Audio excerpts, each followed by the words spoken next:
logró. Vamos a la frontera entre Colombia y Venezuela a esta hora. Ahí está. Porque ahí está Florencia Vial. Hola, ¿cómo estás, Flo? Está ahí, justamente, en uno de en Cúcuta, en uno de los puentes ahí claves, Libertador Bolívar, Simón Bolívar, que conecta a ambos continentes, a ambos países, perdón. Y en ese sentido, Florencia, de hecho, hay mucha expectación y reacciones del propio gobierno colombiano, Gustavo Petro, porque dentro de esa locución que da el presidente de los Estados Unidos, Donald Trump, dice, ojo, usted, presidente Gustavo Petro, su país, también ahí hay mucha producción de cocaína y le envía un mensaje bien fuerte, no sé si lo puedo decir, pero habló hasta que luego vendría, preocúpese de que después viene su trasero, literalmente, es parte de la descripción que hace Donald Trump en referencia al mandatario colombiano, que entiendo que también respondió. ¿Cómo estás? Buenos días. ¿Qué hora es allá? Urgente.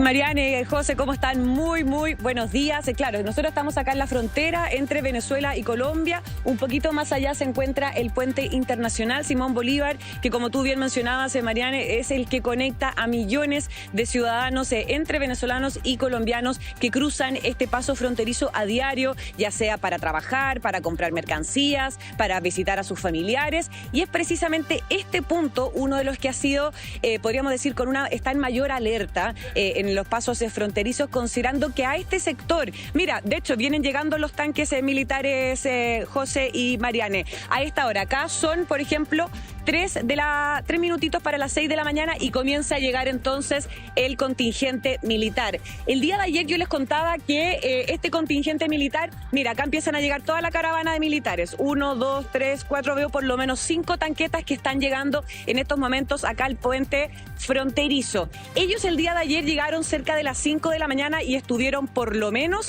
hasta pasado la medianoche, incluso cuando la frontera todavía había cerrado el paso tanto para los vehículos como para los ciudadanos.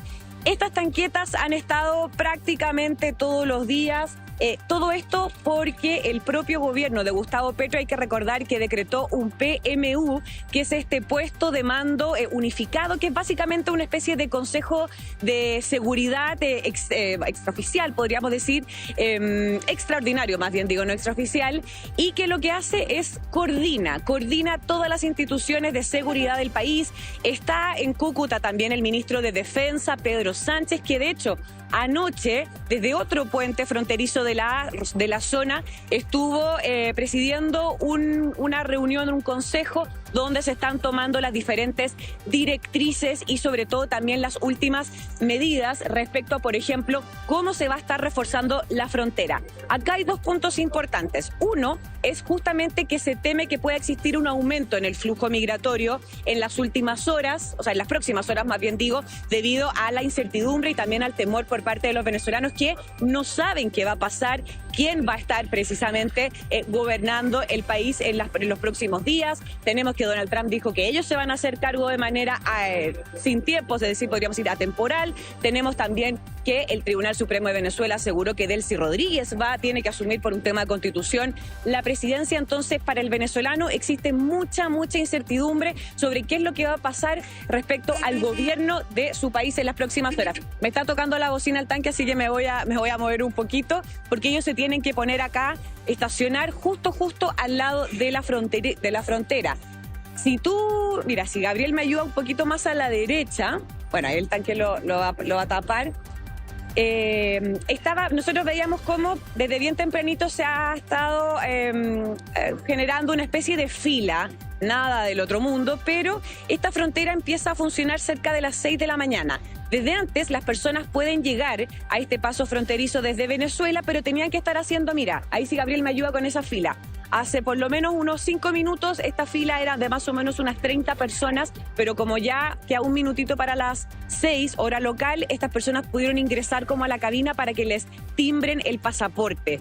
Ellas nos decían, nosotros conversábamos con varias de las chicas y que preferían llegar muy tempranito porque existe también acá la gente que trabaja, por lo general llega a las 6, 6 y media. Hoy día ya estaban desde las 5 de la mañana, hora local, haciendo esta fila que yo les mencionaba para asegurarse que el trámite sea un poco más expedito y poder cruzar y que no los vayan a dejar hacia el otro lado. Esto es importante porque muchos venezolanos trabajan en Colombia y si no llegan a sus trabajos, ayer nos contaba la chica que existe el temor obviamente que los puedan despedir. Entonces, ante la incertidumbre de lo que pueda pasar en la frontera, si es que se pueden poner más rigurosos, si es que pueden poner más trabas, las personas están prefiriendo llegar con mucha más anticipación. Ahora, a mí me llamó la atención, José, también que nosotros nos quedamos ayer hasta bien tarde acá en la frontera y a las 8 ya estaba completamente cerrado. Podían seguir pasando algunos vehículos, algunos taxis que fueran a dejar a las personas al otro lado, a la frontera venezolana, pero la verdad es que a las 8 ya estaba completamente cerrado. Preguntamos si es que se iba a extender el horario en una de esas de manera extraordinaria y nos dijeron que por el momento no está previsto que se extienda este horario de aduana o controles migratorios, porque dicen que el flujo tampoco ha sido desbordante. Eso ayer. Para hoy día anunciaron que van a reforzar incluso aún más la presencia militar porque se espera que el día de hoy pueda, y el lunes sobre todo por ser día también hábil, pueda existir un mayor flujo migratorio en este punto del país, del norte del país. Sí. Un punto bien humanitario. Estaba viendo las declaraciones del ministro de Defensa colombiano, de Pedro Sánchez, que hace alusión a lo que decía Florencia, a este puesto de mando unificado, independiente que uno ve la mayor presencia militar, incluso tanques como tú lo estás mostrando en estos momentos, están ahí a tus espaldas, hablan de proporcionar una atención humanitaria allí en Cúcuta. Es un plan fronterizo cuyo objetivo es atender a la población migrante, brindarle el apoyo necesario para quienes lo requieren, es decir, de aquellos que quisiesen salir de territorio venezolano más que frenar o hacer una medida más bien disuasiva, ¿no? Tiene un carácter más humanitario todo el despliegue que estamos viendo. De hecho, claro, tiene dos grandes factores este PMU, que es como este Consejo de Seguridad Extremo, y es como, ayer nos explicaban que era como una especie como de estado de alerta en nuestro país, para hacer un poco el símil con Chile, o un estado de emergencia. ¿Y qué significa eso? Porque además de que contempla todas las ramas de las Fuerzas Armadas, el Ejército está pendiente, también las policías locales, migración está contemplado también dentro de este puesto de mando unificado, y ojo, también las instituciones de protección a los menores. Todas estas instituciones están trabajando en conjunto debido, uno, para obviamente poder reforzar la seguridad por un tema también de control, pero además también por el lado humanitario que tú mencionas muy bien, Mariane, considerando que muchas personas cruzan con niños o se espera que puedan ingresar varios menores de manera también más disperso. Tenemos varias declaraciones que justo se me fue la persona que quería entrevistar acá porque tuvo que ir a timbrar su pasaporte, pero cuando salga, ahí le quiero sacar algunas declaraciones. De hecho, ahí viene Catherine, a ver, voy a ver si nos podemos acercar. Y por mientras yo me acerco, tenemos algunas declaraciones con dos de las principales preocupaciones de los venezolanos que cruzan todos los días a Colombia. Escuchemos. Mucha gente de Venezuela trabaja en Colombia, entonces la incertidumbre es grande que cierren los puentes y pues la gente venezolana depende más de la tierra colombiana que de la venezolana, porque en Venezuela no hay trabajo. Gracias a Dios que se lo llevaron, pero tienen que llevarse las dos cabezas mayores que están águilas. Diosdado Cabello y el otro viejo que está allá.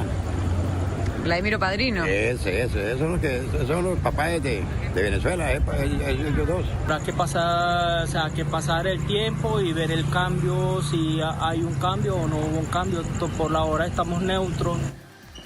Bien, bueno, ahí estaban las declaraciones de parte de los entrevistados. Claro, personas que viven en Venezuela, trabajan en Colombia, cruzan prácticamente todos los días por este paso fronterizo y que eventualmente si se cierra o se limita de alguna u otra manera ellos ven que esto pone en riesgo su fuente de trabajo, que es una obviedad lo que estoy diciendo, pero es parte también de las ramificaciones de este conflicto. Estamos con Guillermo Holtzman ya esta mañana.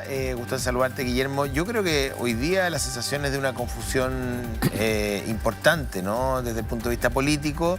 Lo que ayer era una detención, una operación militar, quirúrgica, que le iba a dar un golpe al corazón del régimen, al pasar las horas, como que los relatos no coinciden, el presidente Trump dice una cosa, Delcy Rodríguez dice otra, y la verdad es que uno no entiende bien hacia dónde va este espiral. Exactamente, y lo que tenemos hoy día en términos concretos es primero que el régimen de Maduro sigue vigente sin Maduro. Segundo, que Estados Unidos no ha dado muestras del control sobre Venezuela, salvo el haber hecho una operación militar de extracción de Nicolás Maduro y su señora. Y la situación dentro de Venezuela es incierta dentro de una muy débil institucionalidad dominada por Delcy Rodríguez y donde no se ven caminos hacia lo que se quiere realmente hacer en Venezuela. Si efectivamente es desarmar todo lo que es la estructura chavista, madurista que hay dentro de ello, eso requiere cambios institucionales, requiere gente, donde no está considerada la oposición actual liderada por Corina Machado y Edmundo González, y se busca gente para que poder hacer, uno, funcionar el Estado en el sentido que Donald Trump necesita. Segundo, poder desarmar los colectivos chavistas y todo lo que es la defensa del régimen desde el punto de vista ideológico. Y tercero, dar algunas luces respecto a todos los venezolanos que están dentro de Venezuela como fuera de Venezuela. Entiendo. Florencia, hay alguien ahí que quiere conversar contigo, parece, ¿no? Sí, José, mira, estamos acá con Catherine, que amablemente va a conversar con nosotros. Ella es venezolana y fue de las primeras justamente en llegar y en cruzar el puente internacional Simón Bolívar. Y quiero que ella nos cuente un poquito también cómo funciona la frontera para poder transmitirlo de una mejor manera. ¿Cómo estás, Catherine? Muy bien, gracias. Wow, fue algo increíble, 10 horas viajando para poder sellar y así poder ir a Bogotá, pero muy alegre con cuando se llevaron al régimen venezolano, la detención del régimen, muy alegre porque vamos a ser libres y ya no vamos a tener que ir a otros países a trabajar ni a pasar necesidades, sino que vamos a tener una Venezuela libre y próspera. ¿Tú vives actualmente en Venezuela? Sí. ¿Y trabajas todos los días acá en Colombia? No, yo vivo en Caracas, en Venezuela, y bueno, vengo por acá de paseo, pero estuvo muy rudo la vía, los militares parada, revisada, todo eso.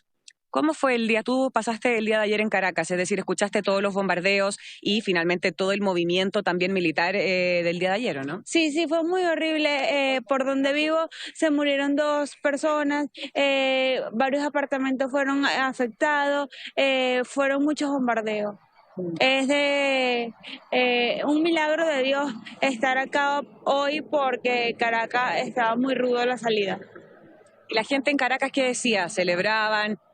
¿Se vieron manifestaciones de ambos sentidos, contrarios y simpatizantes? ¿Cómo lo viste tú y en tu barrio, tu familia? Bueno, se vio manifestaciones más que todo el socialismo, pero del lado contrario no. Todos estábamos celebrando y feliz porque salimos de una dictadura, porque no nos queríamos parecer a Cuba y queríamos un país próspero. Ahora, tú mencionaste que te fuiste de Caracas hacia acá hasta este punto, que estamos fronteros. En auto son más o menos unas 12 horas de Caracas acá hasta Cúcuta. ¿Cómo lo hiciste tú? ¿Estaba militarizado las carreteras, los caminos? ¿Tú veías, por ejemplo, tanques también? No, tanque no vi, pero sí estaba militarizado. Alguna parte de la autopista, de la carretera, estaba militarizado y bueno, fue un poco rudo la llegada. ¿Habían controles entonces en las distintas o en las principales autopistas del país? Sí, habían bastante controles de seguridad. Ya, y ahora para ir terminando, acá, por ejemplo también ya vamos a ir al tema de la frontera. Sí, nos vamos. Una cosita, es que tú me mencionaste que fue bien rudo el tema del sábado, de los bombardeos, tú viste personas fallecidas, ¿cómo fue eso? Fue horrible por mi apartamento, hubieron 2 personas fallecidas, personas llorando por sus hijos, personas comprando comida, al día siguiente personas personas del socialismo escondiéndose, yéndose del país, y personas como nosotros, civiles, alegres porque cayó un régimen que está muy difícil de tumbar y que no se daba por vencido hasta que, bueno, lo sacaron a las malas. Y estamos muy contentos porque nuestro país va a estar en libertad y va a estar en prosperidad, como siempre lo soñamos. Claro, ahora, una cosa es que, claro, el régimen no ha caído, es decir, todavía sigue estando Delcy Rodríguez como vicepresidenta, sigue estando Vladimiro Padrino. Entonces, ¿tú crees que es necesario que capturen, por ejemplo, a todos los otros altos mandos, es decir, Diosdado Cabello, Vladimiro Padrino, Delcy Rodríguez, para que efectivamente caiga el régimen de Maduro? Primero, creo que hay que capturar a Diosdado, ya luego el régimen cae, porque la cabeza de todo es Diosdado Cabello Rondón. ¿Sí? Sí. Ya, yo sí, entiendo que se tiene que ir. Muchas gracias, Caterina, espero que estés muy bien. Cuídate. Sí, que la pobre la estaban esperando porque se va a su taxi al aeropuerto. Bueno, bien impresionante también lo que ella nos contaba respecto a lo que ella vivió en Caracas. Sabes que tocaron un punto que creo que es clave, que a mí me lo han dicho desde el día de ayer todas las personas que han estado cruzando, que de los venezolanos. Dicen que finalmente Nicolás Maduro era un simple títere, que era un simple títere del régimen y que el verdadero cabecilla es Diosdado Cabello, y hasta que Diosdado Cabello, Vladimiro Padrino y Delcy Rodríguez, bueno, y Jorge Rodríguez, también presidente de la Asamblea Nacional, no caigan, no sean detenidos, ellos sienten que no va a haber un cambio tan contundente dentro de la sociedad venezolana, la política venezolana y el régimen. Entonces dicen que de los 5, por lo menos hay uno, que obviamente era el principal, pero que el poder en las sombras, me mencionaron ese concepto, incluso es realmente Diosdado Cabello. No, claro, si pueden haber entregado a Maduro para salvar la cabeza de ellos, digamos, eso también puede ser. Estas autarquías son así, digamos, son grupos donde la traición es un principio, básicamente, y bueno, el hilo se corta por lo más delgado, y si la presión norteamericana era enorme, la verdad es que la figura de Maduro era débil, según tu propio análisis, Florencia, dentro de ese dibujo. Claro, lo entregan, ok, llévense a Maduro, llévense a Flores, hagan con ellos lo que quieran, pero, digamos, el régimen sobrevive. Yo la verdad que no me siento en condiciones de proyectar nada, me parece que todo ha sido muy confuso. Prefiero escucharte a ti. Efectivamente ha sido confuso. Cuando un régimen cae, se disuelve la Asamblea, el órgano legislativo, se toma el control sobre el Poder Judicial y la principal institución, y particularmente el control sobre las Fuerzas Armadas y las policías, que es fundamental para mantener el orden e instaurar un nuevo orden, un nuevo esquema. A no ser que efectivamente haya conversaciones entre Washington y Delcy Rodríguez secretas, donde Washington está monitoreando y tutelando todo lo que haga Delcy Rodríguez de ahora en adelante. Estoy haciendo es una hipótesis, ¿verdad? Y que ella, desde el punto de vista de la propaganda, no pueda, digamos, demostrarlo, visibilizarlo en el fondo. Entregaron a Maduro, pactaron todos ellos con Washington la salud de su propia cabeza, y van a encabezar una transición, van a convocar elecciones, espero, digamos, dentro de un plazo razonable, y a cambio, digamos, de cierta protección norteamericana. Digamos, estoy tratando de hacerle sentido a las palabras de Trump, que dice: nosotros hablamos con Delcy, vamos a ocupar Venezuela, vamos a estar ahí lo que sea necesario, ella va a hacer lo que nosotros que le digamos que haga, y accedió.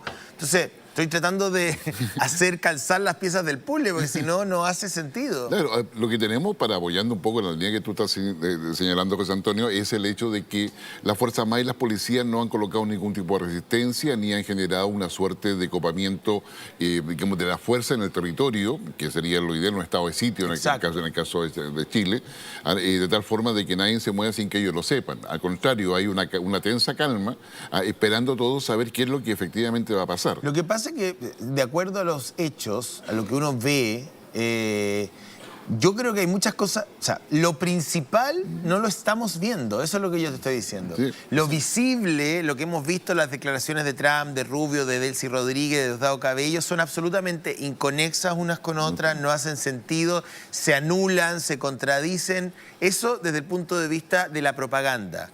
A lo mejor, y no lo sé porque no soy la tía Yoli, ojalá lo fuera, ni la Tife, pero a lo mejor hay conversaciones que son las conversaciones matrices de esta operación y que son absolutamente ocultas. Exacto. A ver, yo para decirlo en términos quizás un poco más lúdicos, la telepatía no existe en la política. Es decir, si tenemos efectivamente una situación de tensa calma en Venezuela y no ha pasado un cambio de régimen, es porque hay conversaciones, hay diálogos entre Washington y Caracas. Claro, exactamente, eso y con es lo otras que quiero potencias. decir. Entonces, estas personas aparecen defendiendo su soberanía ante las cámaras, ¿no? Delcy Rodríguez, no, liberen a Maduro, en fin, esa es parte de la visita que hizo a Moscú.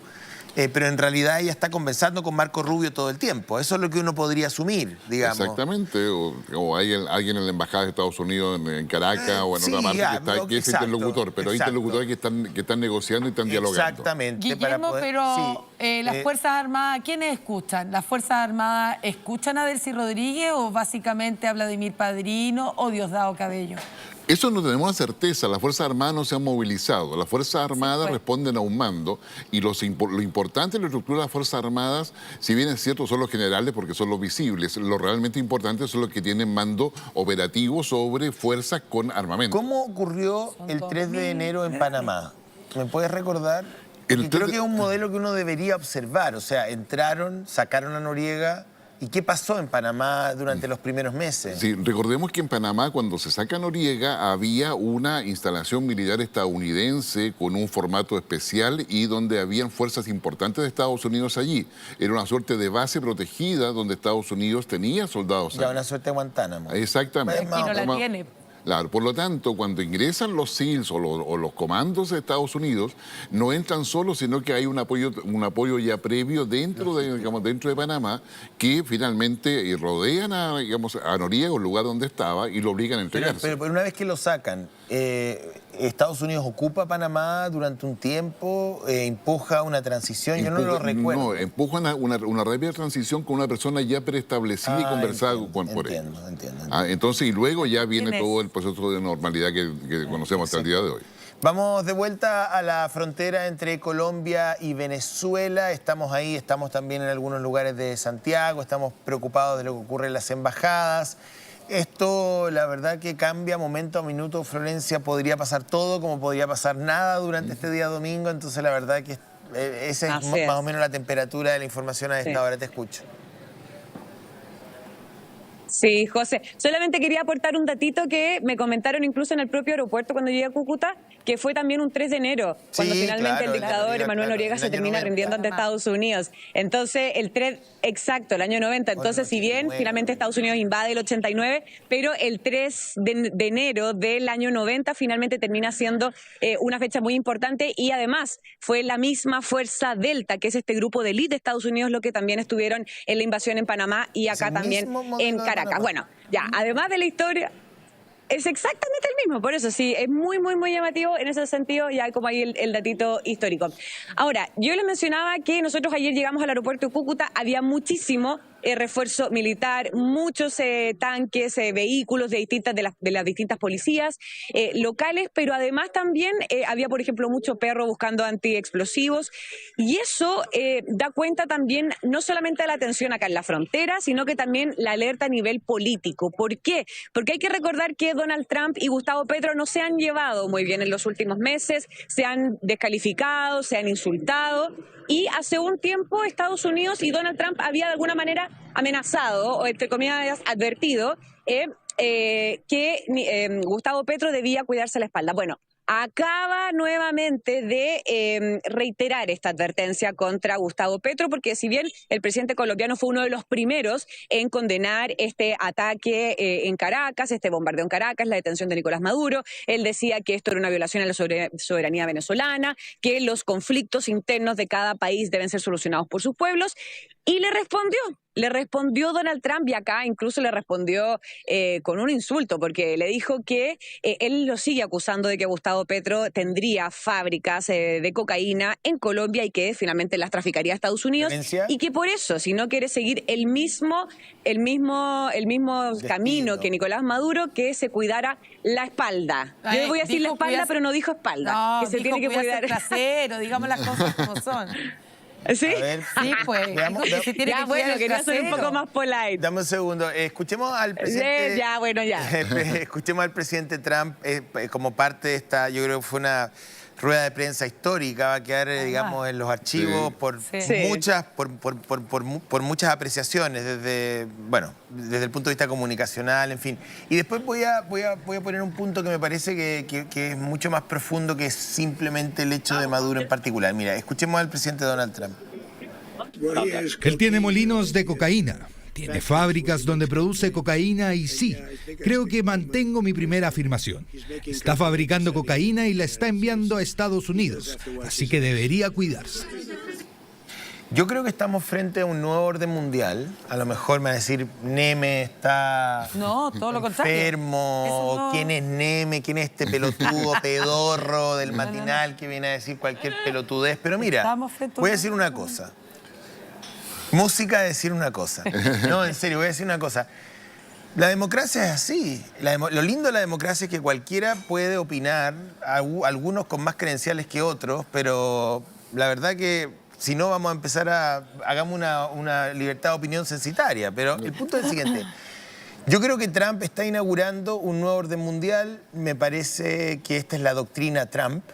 Sí, eso es lo que le llama él el corolario Trump de la doctrina Monroe. Pero la doctrina, sí, ahora, él ha manoseado la doctrina Monroe de 1823. Sí, por ahí, 25. Por eso, el siglo XIX en todo. Bueno, pero yo creo que estamos frente a la doctrina Trump. Lo que pasa es que no la habíamos sentido en este lado del hemisferio todavía. Porque esto mismo hizo en Irán, esto mismo, o sea, Gaza. Sí. ¿Me entienden? Entonces...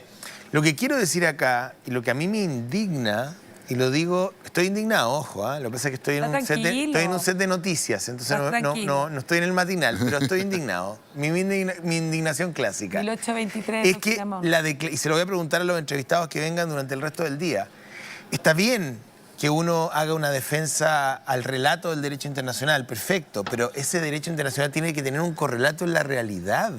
Entonces, lo que uno ve es que hay una defensa a la narrativa del derecho internacional, pero ¿cuántas veces Israel ha violado el derecho internacional? Estados Unidos ha violado el derecho internacional y nadie ha hecho absolutamente nada. Entonces, aparentemente hay un derecho internacional que funciona desde el lenguaje, desde el relato diplomático, pero en términos concretos, en el campo de batalla... La verdad es que parece que el orden es absolutamente distinto. O sea, Estados Unidos fue capaz de entrar a Venezuela y sacar a Maduro en una operación quirúrgica que la verdad que más allá de unos tuits o unos comunicados de buenas intenciones, no ha generado nada más. ¿Para qué voy a decir lo que hizo Israel sobre Gaza? Durante 3 años, desde el año 2023. Todo, no, el derecho internacional. Oye, la población gazatí absolutamente abandonada a su suerte porque Israel es un Estado más poderoso, por cierto. Entonces, me parece que esto es un llamado a decir, bueno, dejemos el cinismo. Si estamos en una suerte como de sistema o orden mundial unilateral, con una super megapotencia, digamos, porque esto ni siquiera es la Guerra Fría, bueno, visibilicémoslo, po.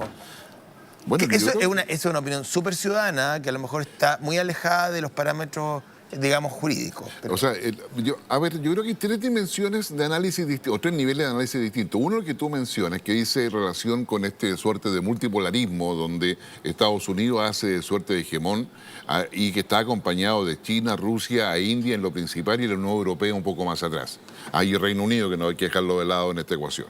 Ya, yo creo que es ahí donde se está fraguando esta suerte de nuevo orden internacional o nuevo multipolarismo y donde el derecho internacional queda más bien como observador, ni siquiera participante, sino como mero observador de cómo se mueven las relaciones de poder entre las principales potencias a nivel global. Ese yo creo que es un primer nivel de análisis que nos da para mucho y donde países pequeños no tienen nada más que hacer que aceptar lo que se les impone desde esa interacción de poderes a ese nivel. El segundo nivel, yo creo que es el nivel ideológico, es decir, acá hay un aplastamiento de lo que es la visión ideológica tradicional de progresismo y la izquierda tradicional como la conocemos hasta el día de hoy, y donde se impone lo que se denominaría el iliberalismo, es decir, una visión capitalista con una concentración de poder. digamos, particularmente que es un nivel ideológico importante.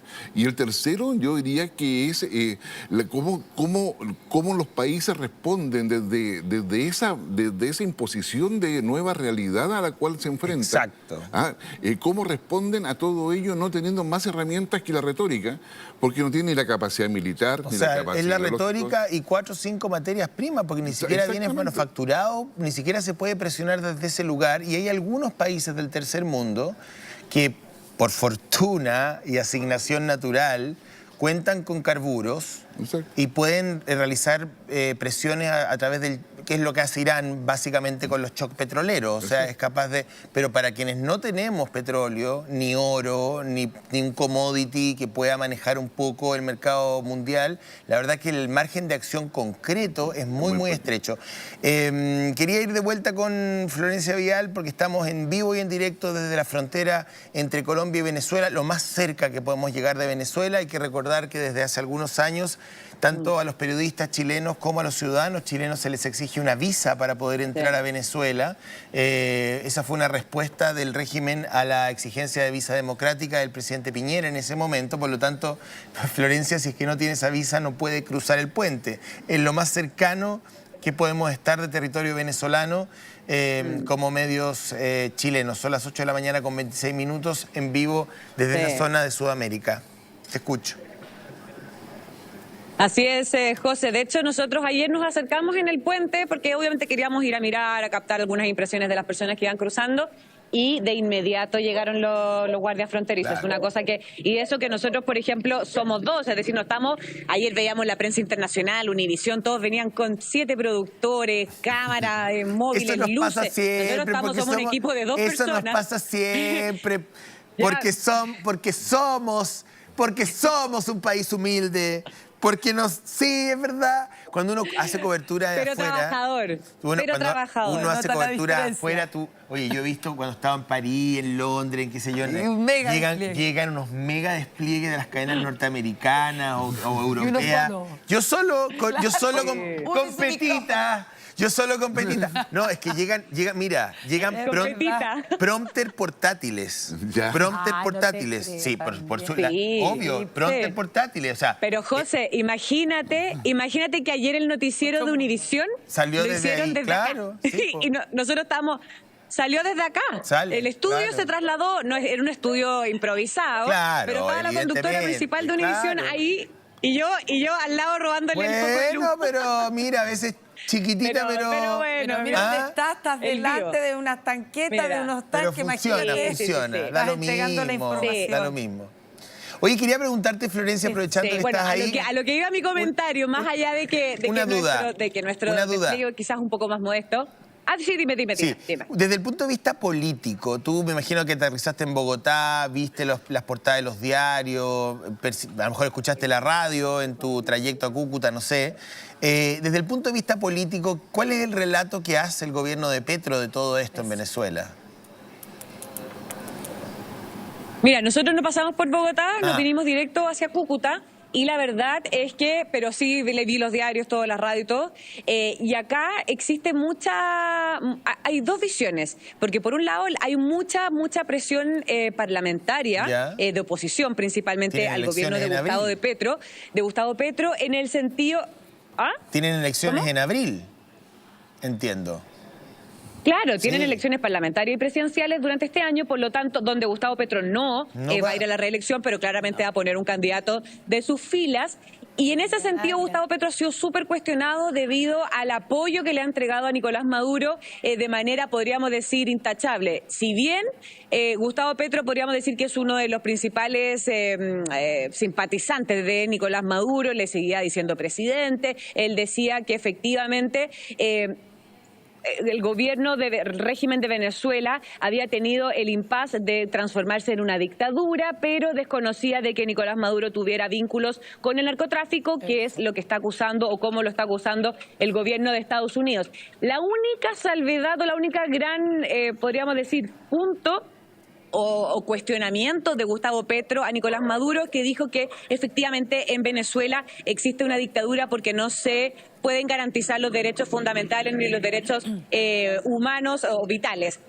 Pero el resto ha sido únicamente apoyar al régimen de Nicolás Maduro, apoyar también las decisiones que ha mencionado en la prensa también Diosdado Cabello, y eso acá la ciudadanía colombiana lo está cuestionando, y para qué decir a nivel político y a nivel de oposición. Ellos están diciendo que las declaraciones que hoy tome Gustavo Petro van a definir la elección presidencial de este año en Colombia. ¿Cuál va a ser el acercamiento que va a tener Gustavo Petro? Sí. No ha reaccionado con esto que tiene que cuidarse. ¿Cuál va a ser el acercamiento que va a tener Gustavo Petro? Además, perdón, quiero decir algo acá. Por el momento no. Porque al comienzo, cuando se produce, cuando se produce el bombardeo, uno de los primeros en reaccionar es Gustavo Petro, además que al tiro, el país es limítrofe, y pidió y exigió una reunión urgente de las Naciones Unidas de la OEA, que como hemos comentado aquí, José Antonio, con Guillermo, bastante tarde, ¿no? Sí, muy tarde, pero claro, es determinante. Yo creo que la situación venezolana podría irrumpir en la agenda electoral colombiana, sin duda. Tienen elecciones, entiendo que en abril, puede que me equivoque, pero entiendo que es abril o mayo, en fin. En mayo. En mayo, abril o mayo. Mayo y después también en y lo otro que me parece que es importante, que lo escuchaba, ayer lo reflexionaba yo con mi amiga La Paz Zárate. Le aprovecho para mandar un beso. El perfil del canciller que designa el presidente electo José Antonio Kast es muy importante. Es clave. Porque esto no se va a resolver de aquí al 11 de marzo, muchachos. O sea, perdón que los invite a tomarse un café de realidad. Pero esto no se va a resolver de aquí al 11 de marzo. Entonces, el perfil del canciller que seleccione el presidente electo para la posición chilena en relación a un hemisferio intervenido por los Estados Unidos es fundamental. No se puede equivocar en esa biografía. Sí, pero tan importante como la designación del canciller es el proceso de toma de decisiones presidenciales con sentido estratégico, porque el caso va a tener que hacer dos cosas. Uno, gestionar un gobierno de emergencia conforme al lineamiento que ha propuesto, y lo otro, generar una posición estratégica de Chile hacia el futuro que incorpora la región y el resto del mundo con esta realidad. Pero particularmente de Venezuela, que por lo menos en el primer semestre del 2026 va a ser un foco de conflicto permanente hasta que no se resuelva del todo. Y pueden pasar años, pueden pasar años. Nos despedimos de la Florencia por ahora, la dejamos reportear ahí en la frontera militarizada entre Colombia y Venezuela, y nos vamos rápidamente al Parque Almagro. Ayer hubo